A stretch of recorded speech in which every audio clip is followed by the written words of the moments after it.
and welcome to the show. On today's show, I have award-winning lead vocalist of the great band Imagination, Mr. Leee John.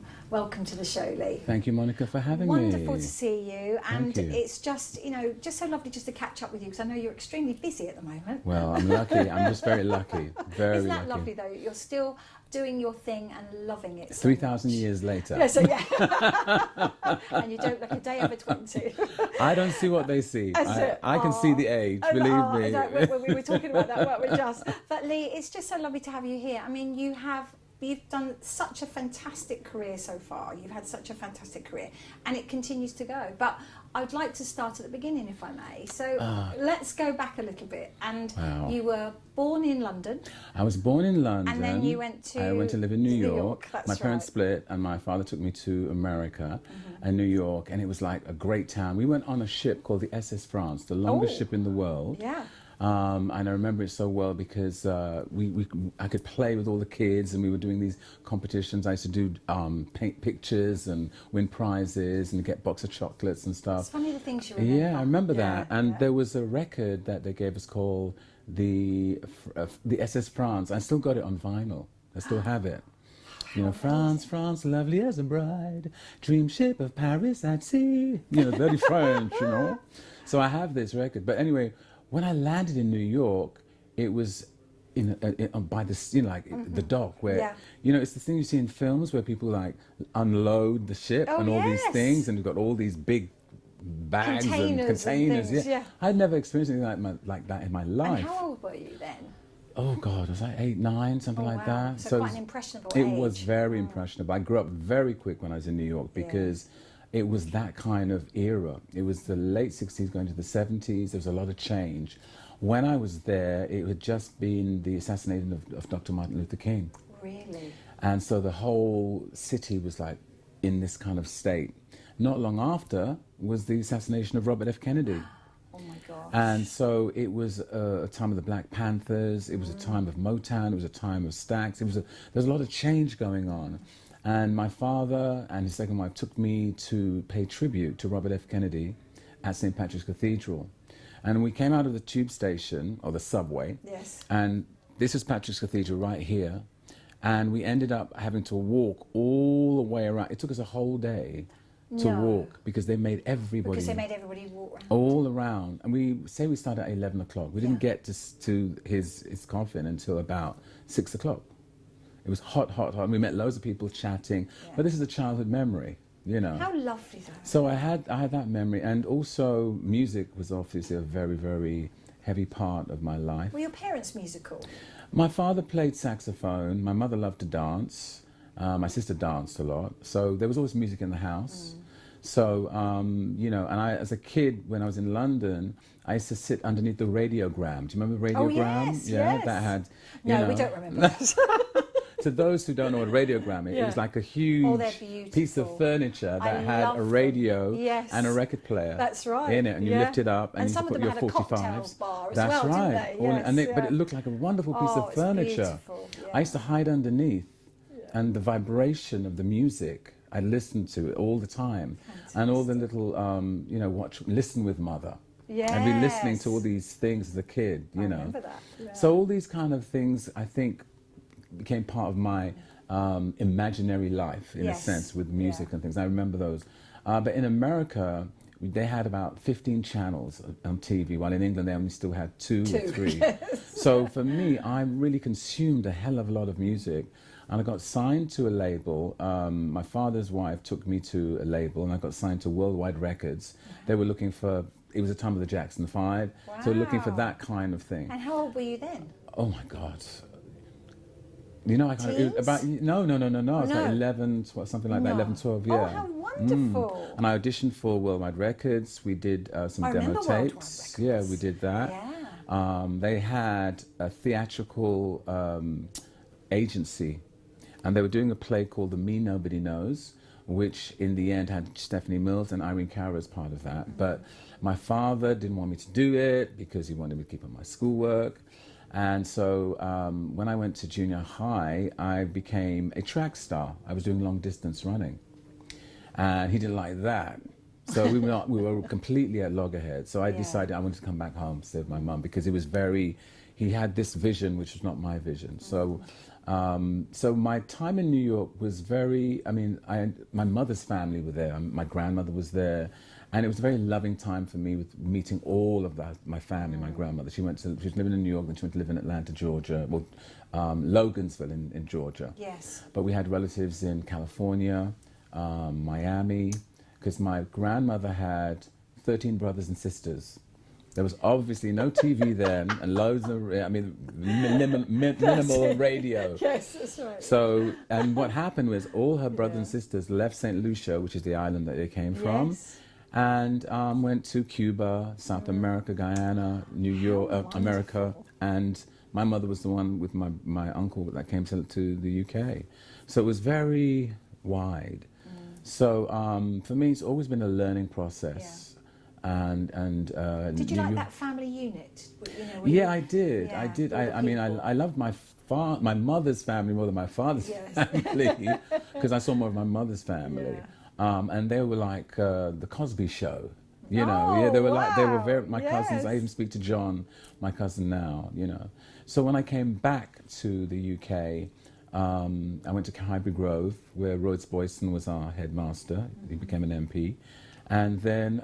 it's funny how you always remember your headmasters and people from school, don't you? Well, he was very encouraging. He was very, very encouraging. Because again, it was a very musical time, the 60s. No, this was the 70s. Oh, this was the 70s. Yeah, my 60s were very brief. Yes, that's right. but the 70s. But even the 70s, though, wasn't it? It was very musical, and they had money to spend. Absolutely. Yes, this is when you did make money. I was signed as part of a duo called Russ and Lee. By this time, one of my best friends, Russell Fraser, who's not with us anymore, God rest his soul, he was crazy.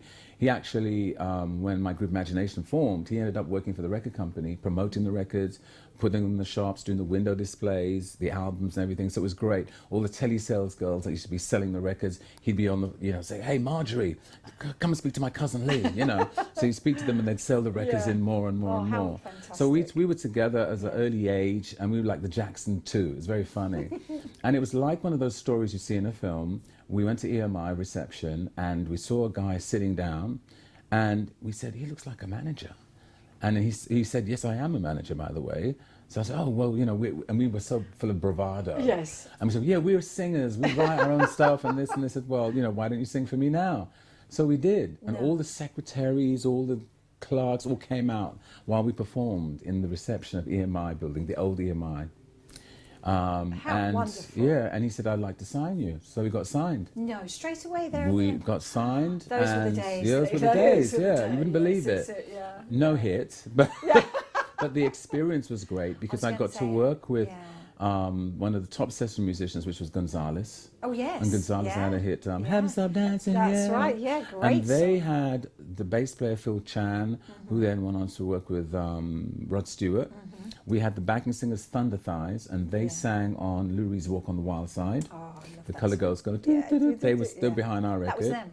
Yeah, so I was immersed with all this stuff, but I didn't think I was good enough. I still felt a lot to learn. And did your parents encourage you? Well, Caribbean families, like my sister was kind of like took the wing on me because my mother was working a lot in the community. Right. And she was very, very involved with the St. Lucian Association. She's an MBE. She was very much in that situation a lot. And when St. Lucians came to the UK, she would always help them when they came here because they had no idea of what they were going to get when they came to the UK.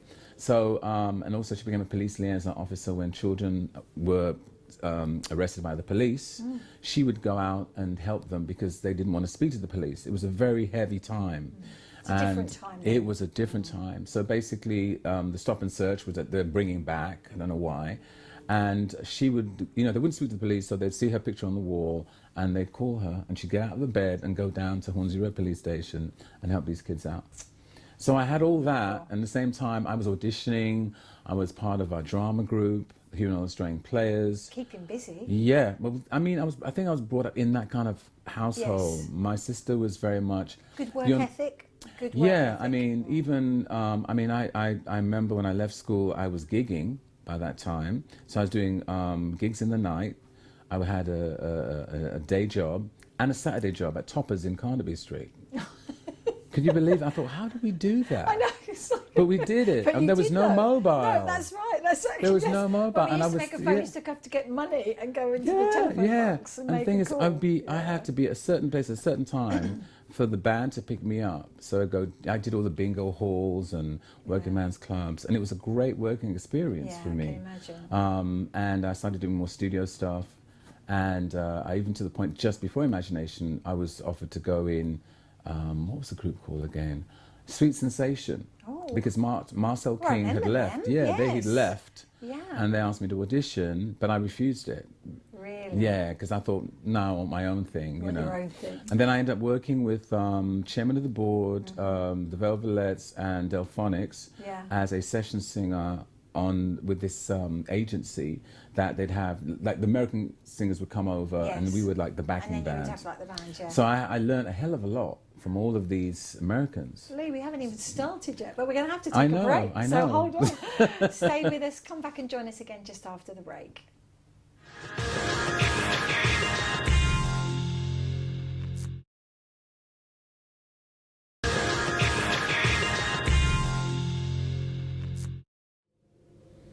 Welcome back to the show, and I'm joined today by Leee John. Lee, lovely to see you and great to Great chat. to be here, Monica. Now, we were in America, but now we've come back from America Yeah, and we've quick come trip. to the UK, just a quick trip. So tell us about what happened when you sort of came to the Imagination, really, because we're kind of at that stage now, aren't we? So how did that all come about? Well, by this time, I was doing a lot of session work.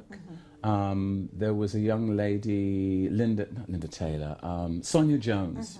And Sonia and myself were doing sessions. I was still in my late teens. Yeah.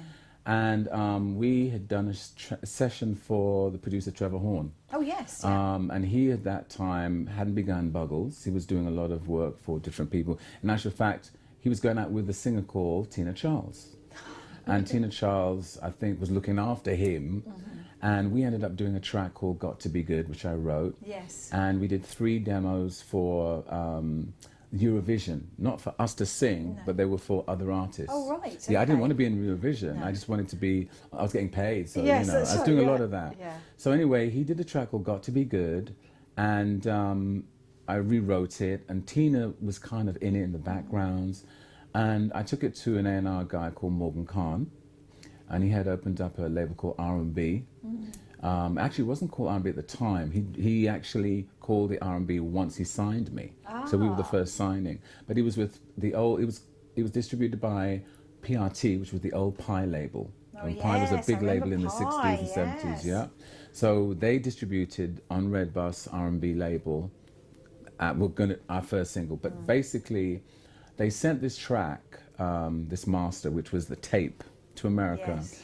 And he had a big idea of putting Earth, Wind and Fire horns and stuff. Because in those days, in the 80s, early Yeah. 80s, you'd send the track over and you'd get American musicians on it. Right. And they'd put things on it and then Great. send it back to Okay. you.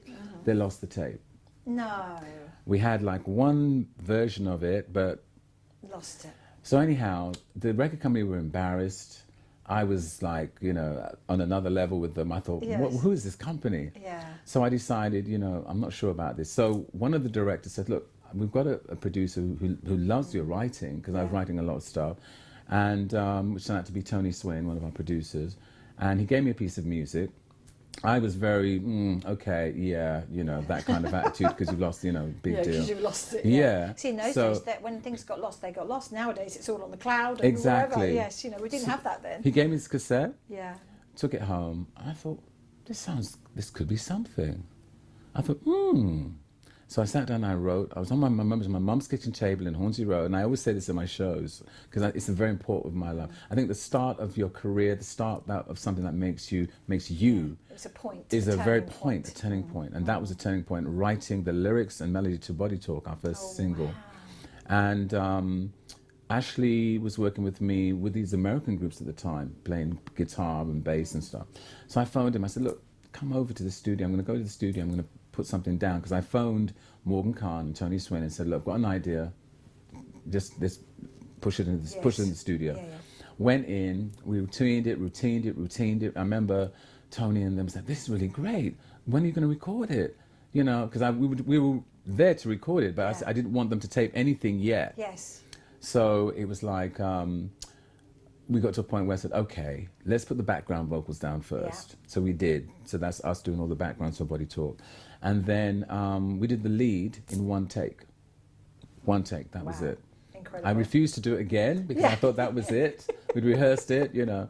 I think I was more of a star then than I was before we became successful. Yes. You know, as you go into the business, you think, oh my God, it's too much work, That's right, yeah, you know. yeah. So then Morgan, you know, was like, oh my God, this is going to be heavy. They beefed up the bass, they EQ'd and balanced it and mixed it. And they started sending it out on a white label to all the DJs. Everybody thought this is from an American group. Yes. So it went to all the different clubs everywhere, worldwide. And what were you called then? Were you called? It was basically John Lennon was number one with Imagine. Yes. And he'd been shot and stuff like that. Yes. And I thought, you know what? We were with another DJ I remember in the A&R room discussing what name the group should be. Yeah.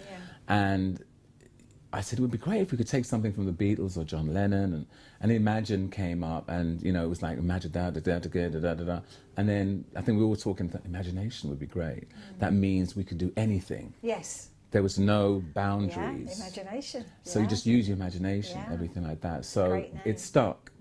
And the other reason why I decided to have a group as opposed to a solo, because I didn't trust them because they lost my tape. So I thought if anything happens, Yes, that's right, the group can fall Yes, down. that's I'll right, still have yeah. my own career. Yeah, You know, and that's the reason I formed the group, because I thought I don't trust them. Yeah. And I put that in that group. Yes, So you know, yeah. if it doesn't work, to another group. That's right. But there's so many stories. I mean, we don't have that much time to talk about. There's so many. It was like a yellow brick road of where we went successfully. Yes. The first album we had.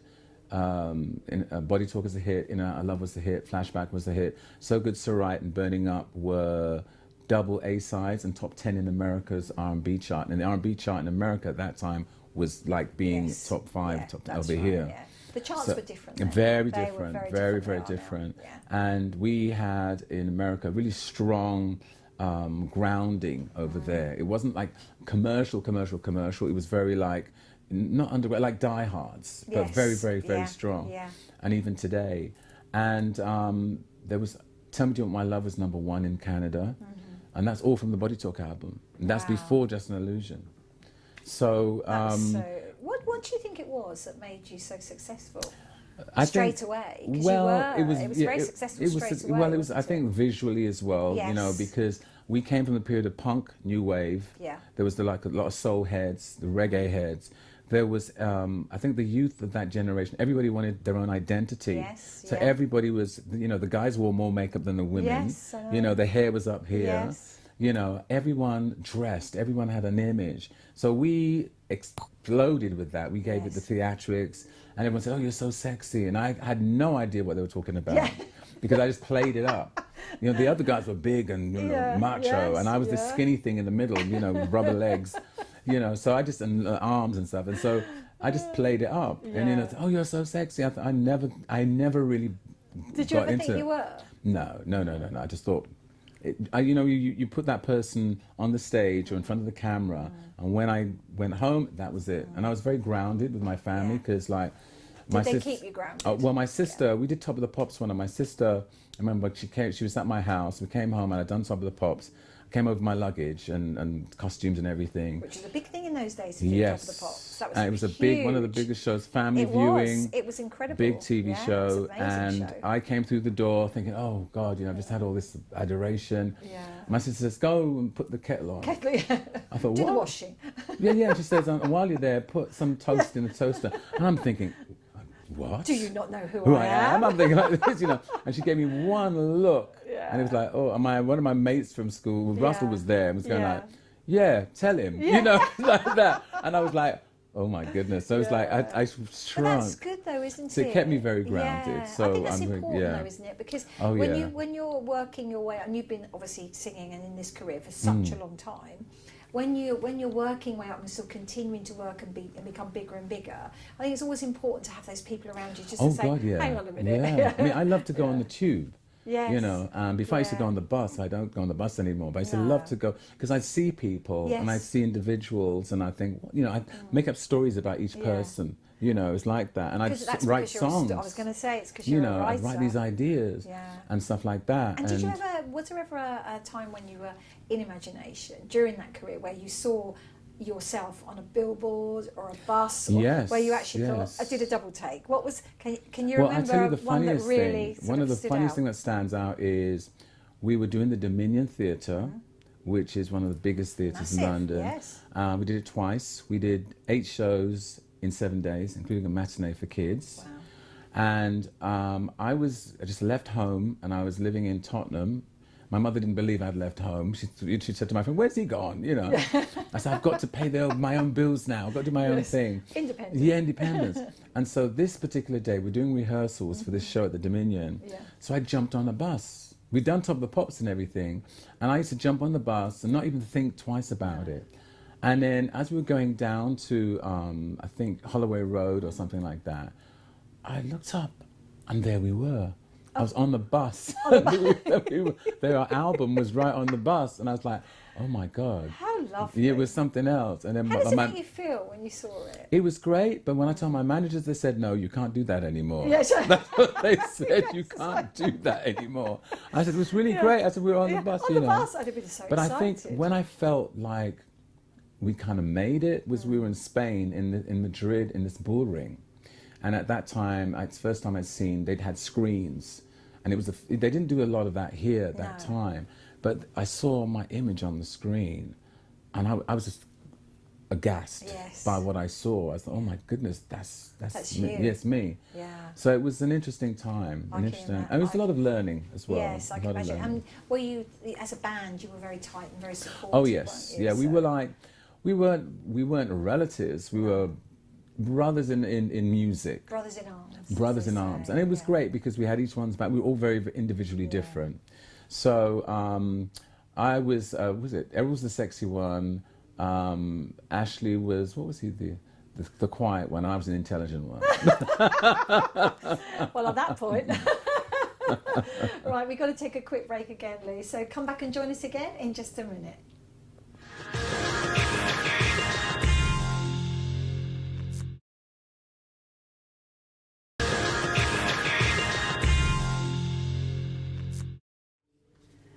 Welcome back to the show. I'm joined today with Leee John and I'm Monica Price, and it's lovely to have you with me.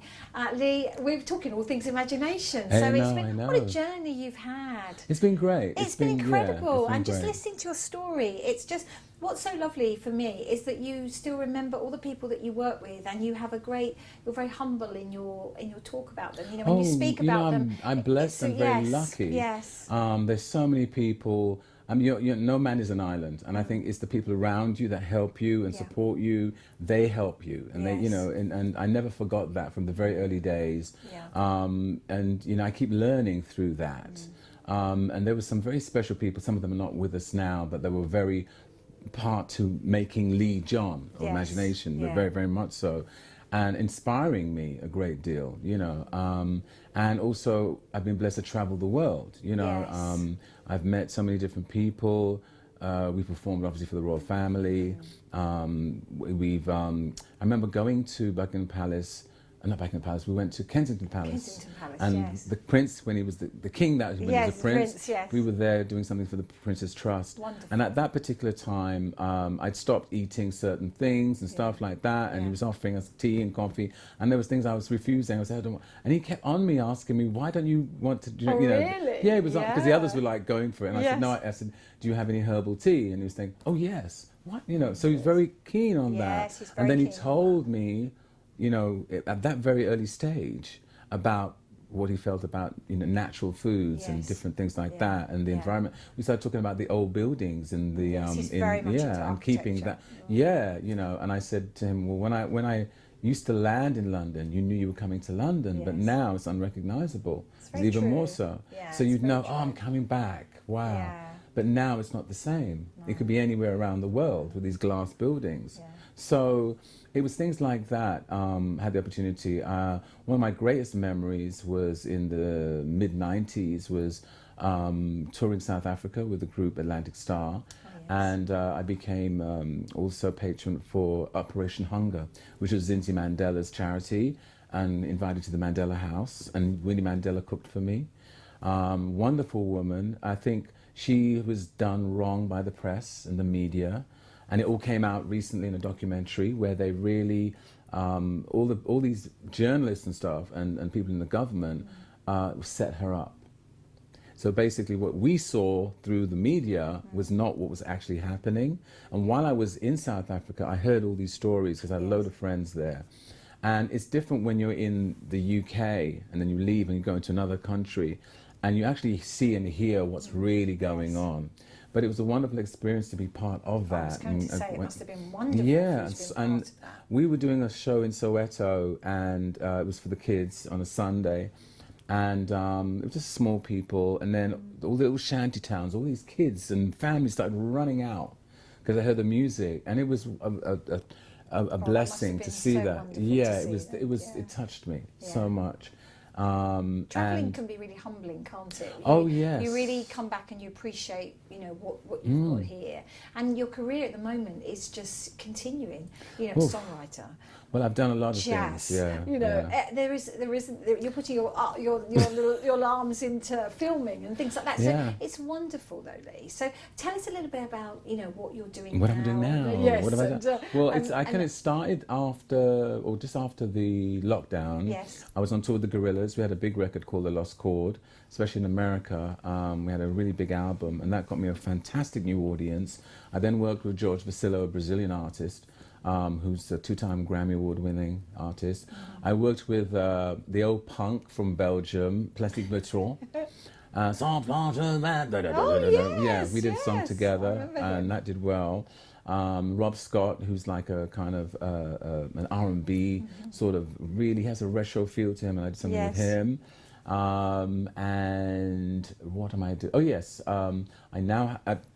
I started doing a jazz album in the 2005-2006 in Rochefort near La Rochelle, and we filmed it and we did a documentary, a making of, and it brought me up to 20 years now, where I've now got a new EP, which is a tribute to jazz that I love, and vocally it's kind of taken me to a completely new dimension.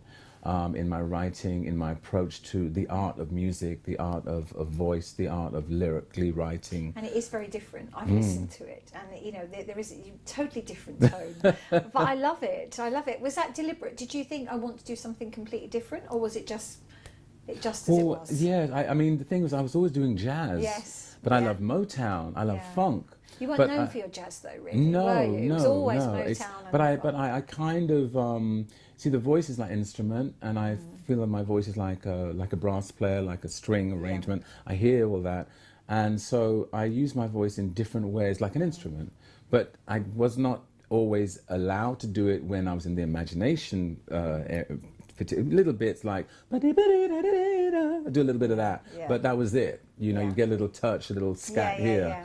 But with the jazz, I can emote different feelings. We do a version of Billie Holiday's Straight and Fruit, for example. And we have a track which became very successful, Sensuality, which a lot of the fans know. And it gave me another audience. Yes, I can because imagine. It's just a quartet that I'll have. So it's very analog. And you're doing various gigs all over, which is fantastic. I bounce from the two. So I'm doing a Leee John of Imagination show with my big band, and then I'm doing a quartet gig, and an acoustic show as well. Fantastic. There's a friend of mine who's a guitar player in France, and we've done shows in Switzerland, and we do it acoustically. So sometimes I'm doing, say, In the Heat of the Night, acoustically. Isn't that wonderful? You've got that choice, Yeah, and you've got the opportunity to do it all. And also, Lee, tell us about, obviously you're really focused on your health, aren't you? As a honoured ambassador for Homeopathy UK, you are very much into homeopathy, holistic lifestyle, very clean lifestyle, if that's the right I try to be, and I'm so glad you brought that up, because I got to thank you guys for inviting me to become an ambassador for UK homeopathy. I can hardly say the word. I can keep my teeth in. Is that It's a is difficult one. UKH? That's it, yeah. That's it. All right, Homeopathy. UK. That's it. Well done. HUK, Yeah, homeopathy. that's it. Yeah, I'm understanding no. homeopathy, That's it. homeopathy, Sing UK, it. That sounds homeopathy. wonderful. That Then I sounds get it wonderful. right. Exactly. But I think it's so important, and I learned even from the late 80s, Yeah. when I went to America, I was stuffing myself crazy with the wrong foods. Because in Especially in America, America, you it's can just, yeah. pancakes and sausages and, And it's the oils that Chinese they and use big, and- big, yeah. big, big, It big, is, big, yeah. you know, blah, blah, blah, blah, blah, blah. And then I came back here and I was really sick. Really? Very, very sick, yeah. To the point where I remember one of the days we went to this restaurant I used to go to all the time, and I asked for spaghetti bolognese, and I couldn't stomach it. Really? I could not stomach it. And so a friend of mine took me to a homeopathic doctor. And he looked at my hands and he said, try, don't do this, try that. I thought, oh no, I've got to have that. No, try not have this. Da, da, da, da. So I kind of learned a little bit about it and what was right for me. And every day I do my qigong and I stretch and I do things to make sure that my body's circulating and fluid. And so I swim a lot, which is very, very, I use the weights in the pool. And then I juice. My mother was always juicing. So, and I think, in actual fact, I was supposed to get some for her recently. It was the beetroot. Beetroot juicing is very good. Juice, yes, but what I do is I do all the berries. So I do green berries, red berries, blackberries, strawberries, and I do it together, put it in this freezer, take a bit, have it with ginger. I'm back on the chia because chia is very good for if you're not eating a lot of fish, things like that. So I've actually embraced a lot of that for a long time, making sure, because when you're on the road in particular, you don't always eat the right things. When you're on the road, it's having that. It's a bit like when you're in the car and you stop at the motorway services, or you've got You're burgers thinking, and what? pizza. You know, there's nothing healthy, is there? But exactly. is it important to you though, Lee, that you have this kind of more holistic approach to your life, and how is that affecting your singing? You know, your voice and your well-being. Is it benefiting it? Oh, totally. You know, because I cut down on cheese and things like that. Before, I'd have a lot of catarrh on my chest and things like that. I think basically, and anything that helps you, the whole anti-inflammatory area of your body. I think that's important. So I kind of take a lot of those kind of herbs that help the which is the chest, which is the throat. And I think you have to try and maintain and do, you know, even now with my mum being old, I said, Mum, you know, go do some exercise, even if it's music walking your legs, you know. That's right, But it's important, I think, it's a little bit of exercise. I mean, we can enjoy ourselves, you know, I like my glass of champagne now and then, and my red wine.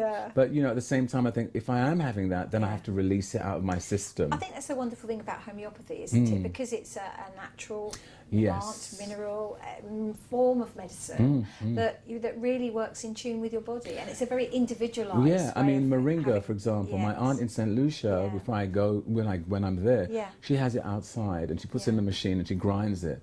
And moringa is great. It's great for the intestine, the lungs, the liver, and it's all about cleaning your system. I think that's the thing, cleaning your system regular. I think that's one of the things. Because we're full of toxins, aren't we, around totally, us? And we were just talking, you know, you know, in big cities, big cities where you're surrounded by germs. That's when, you know, remedies like homeopathy can have a really powerful effect. I've noticed how heavy it is in the big cities because when I go abroad, there's certain places I go to and I'm between the sea and the mountains and I can breathe. And straight away, my voice just opens up. Yes, I can imagine it must be like that for a singer. And then you come back here and you're like, you're congested. You can see why people wear masks and all the time, can't you? Because of the fog and, you know, because of all the very much pollution, so. Really. Very much so. I mean, I give a lot of advice now because singers come to me, artists generally come to me and say, how do you do it? How do you maintain? And there's no magic. It's just something that everyone has a different way. Yes. You know, I can just point you in a different direction. Like some people say, you know what, I'd like to try this, or I want to do that, or how do you do this? And I said, well, why don't you try this if it's good for you? You know, if it works. If it works, exactly. It's time for another break, so stay with us. Come and join me in just a second.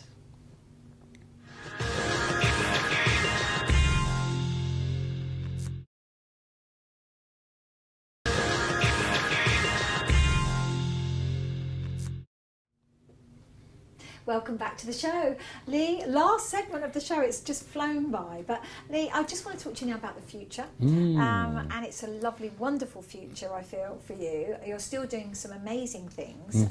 You know, we're honoured to have you perform at the celebration of homeopathy. I'm looking forward to that. So that's going to be incredible. Yes, the band are all waiting. I was They're going to warming say, up to it today. Oh, yes, so they're warming exciting. up, definitely. And singing you all the hits and more. Oh, exactly. That's what we want. And again, it's a new audience, another audience. Yes, it is. Every time it is. Yeah, because you see, I was you going to have ask you that. Well, with I think what it is, you know, the mothers and fathers play the records and the kids listen to it. That's right, And I think during the lockdown, a 100%. lot of people, their kids were going through the record records, collections and stuff. absolutely. And because I was online, I was getting people saying, oh, I didn't know you did this track. Do you have a mix of this track?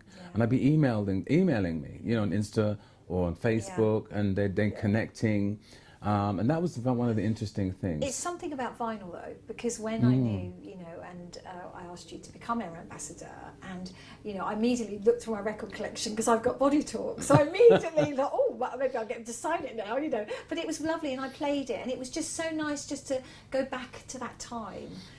But you know, let's talk about the future. You know, so what is Mr. Leee John There's a going to lot do of surprises. Well, oh my goodness. I mean, I've been involved in doing a lot of film projects. I've done 3 documentaries for SOS Children, Zambia, Tunisia, South Africa. I did something for the Educational Front, Police and Thieves.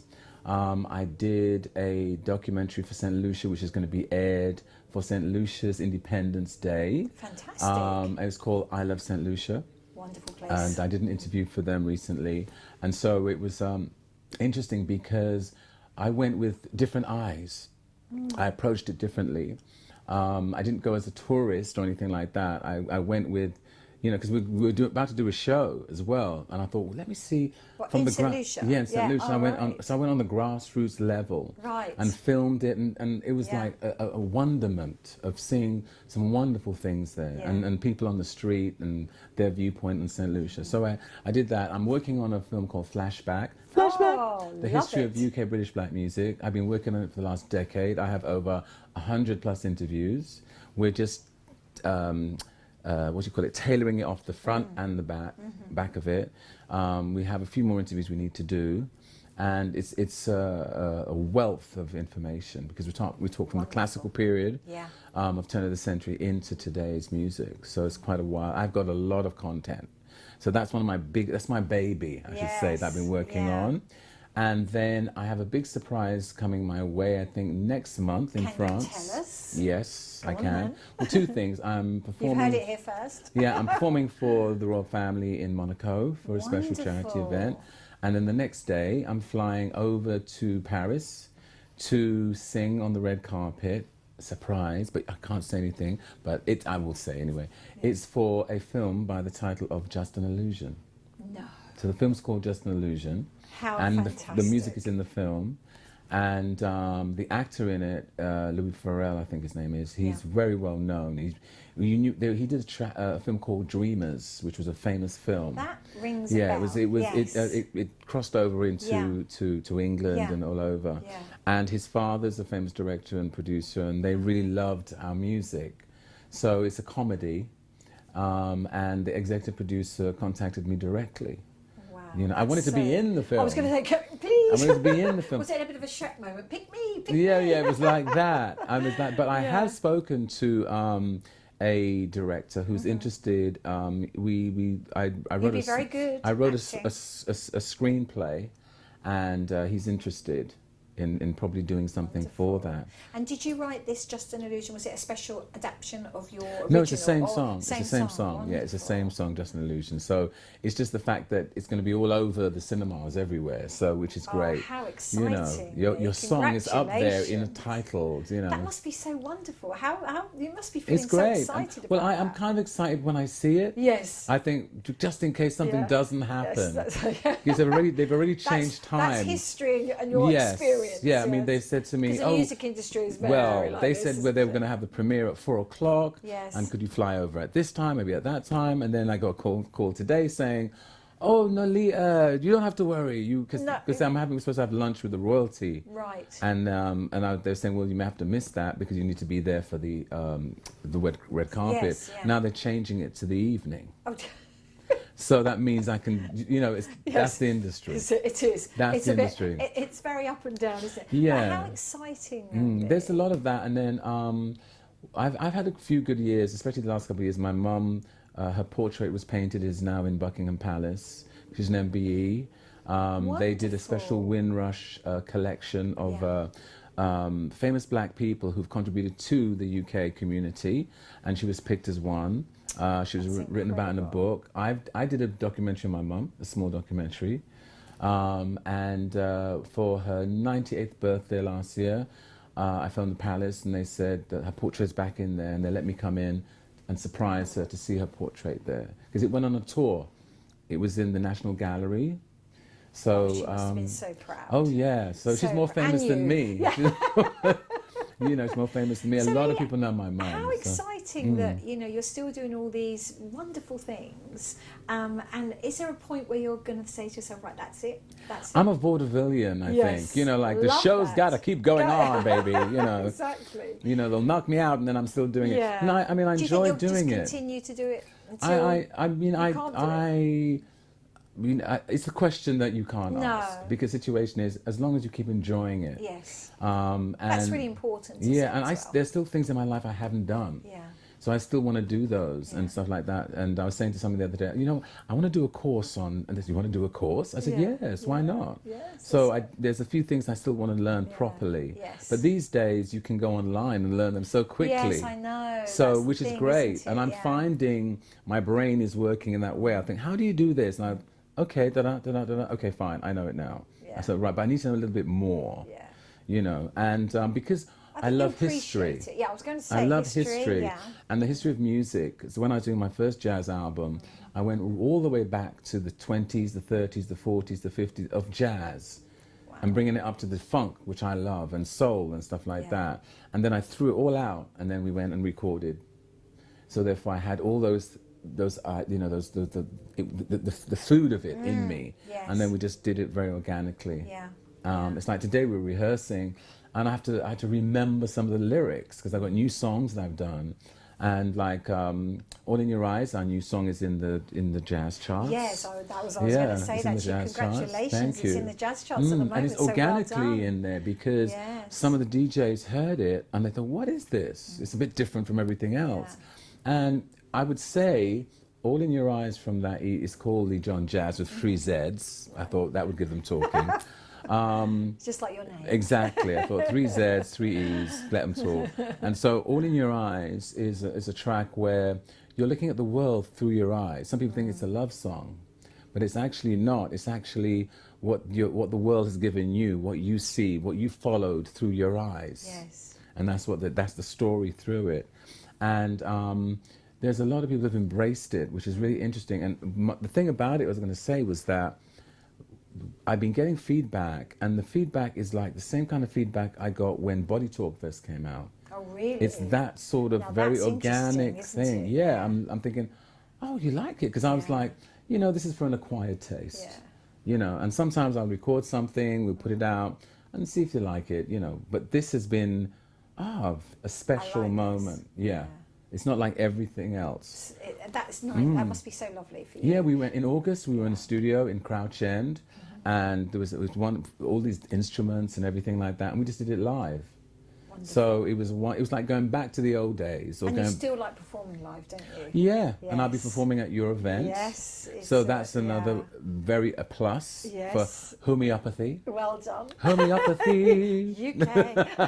We're going to have to ask you to do a jingle now. Exactly. I definitely So Leee, will. if there was one thing that you could do, just one, what would that be? You know what? I think in this day and age, if I had a magic wand and I could just make people fall in love again and have more peace and more tranquility, and just, you know, because I find you turn on the TV and that energy is so negative now, you know, and I just feel that we need to embrace each other. You know, there's, you know, it's like... we're still here. There's still people that love each other. There's still people that care about each other. But we never seem to hear about those. You know where it starts? It's always negative. I'll tell you what is the difference. Like when I'm in St. Lucia and I'm walking down the road, someone says good morning. Yes. And there's no surprise. No. It's, oh, hello, good morning, good morning. Oh, I'm in France, it's bonjour. Yes. In Spain, it's buenos dias, Buenos dias. hola, or whatever. Yes. Here, it's like, Yeah. you know, if you say hello, they look at you like, what do you want? And I'm terrible. I'll come to London and go on a tube or a bus, and I will talk, and people look at me as though I'm completely bonkers. Yeah, exactly. You know? Who is this We mad need to woman? bring back we do. that kind of etiquette. But I once think you there needs to be that. start talking, though, to people, people will engage. They'll engage. It's because they're so used to not engaging. Yeah. But then we need to bring that we back. need to bring it back. I think that's an important. And if I you had need a to wish, write a song. well, I have in a sense. I have in a sense, and I think that this is what I think. You know, it's not. I think my journey on this earth, and I feel it every day spiritually, is the fact that through music, people come through me and embrace me to escape. We're like a vacuum. They come through us to escape because they can't deal with everything else. So they'll get into body talk, musical lights, and flashback and illusion because that's a wonderful moment. Yeah. And music is like homeopathy. It's like an injection that you put it into you, and it could be classical, it could be rock, it could be whatever form of music, but it's something that really ignites you. It's the best sedative ever. And on that note, Mr. Leee John, we have to say goodbye. Thank you, Monica. Monica. Thank you so much for joining me. Great being here. Been Pleasure. a pleasure. Thank you so much for joining me too. Do come back and join me again next week. Bye bye for now.